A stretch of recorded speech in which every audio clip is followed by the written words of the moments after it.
ఆంధ్రప్రదేశ్లో ప్రస్తుత మద్యం దుకాణాల లైసెన్సింగ్ గడువు ముగుస్తుండటంతో కొత్త ఎక్సైజ్ పాలసీపై ప్రభుత్వం కసరత్తు చేస్తోంది. జే బ్రాండ్ మద్యం నుంచి విముక్తి కల్పిస్తూ ఆ మాఫియా నుంచి దుకాణాలను తప్పించిన కూటమి ప్రభుత్వం ప్రైవేటు రిటైల్ విధానాన్ని అమల్లోకి తెచ్చి 3,396 షాపులకు లైసెన్సులు కేటాయించింది.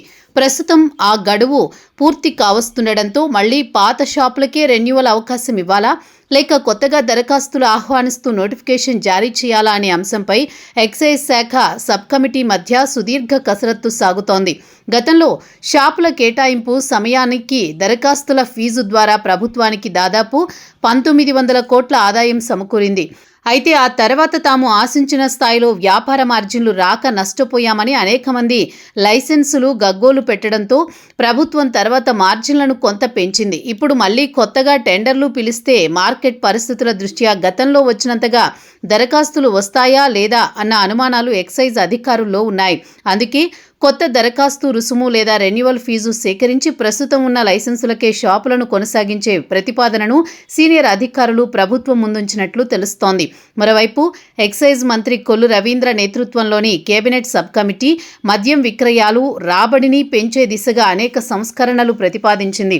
ఇటీవలే బార్ యజమానులపై భారం తగ్గించేలా అదనపు రిటైల్ ఎక్సైజ్ ట్యాక్స్ను రద్దు చేస్తూ జీవో జారీ చేయడమే కాకుండా రిటైల్ షాపులు బార్లలో ఒకే మద్యానికి వేరువేరు ధరలు లేకుండా ఒకే ధరల విధానాన్ని తెచ్చారు. అంతేకాకుండా తయారీ వ్యయం పెరగడంతో బ్రాండ్ల ధరల సమీక్షపై కూడా యజమానులు డిస్టిలరీల నుంచి విజ్ఞప్తులు ఉన్నాయి. పరిపాలనా సంస్కరణలో భాగంగా నకిలీ మద్యం బెల్ట్ షాపుల నియంత్రణకు గాను ప్రతి బాటిల్పై dynamic MRP printing digital payment విధానాలను పూర్తి స్థాయిలో అమలు చేయాలని ఎక్సైజ్ శాఖ భావిస్తోంది. అలాగే రాష్ట్రంలో టూరిజం బిజినెస్ హబ్లను ప్రోత్సహించేందుకు తిరుపతి మినహా ఇతర విమానాశ్రయాల్లో 24/7 బార్లు మద్యం షాపుల ఏర్పాటుకు ప్రత్యేక ఎక్సైజ్ నిబంధనలు విడుదల చేశారు.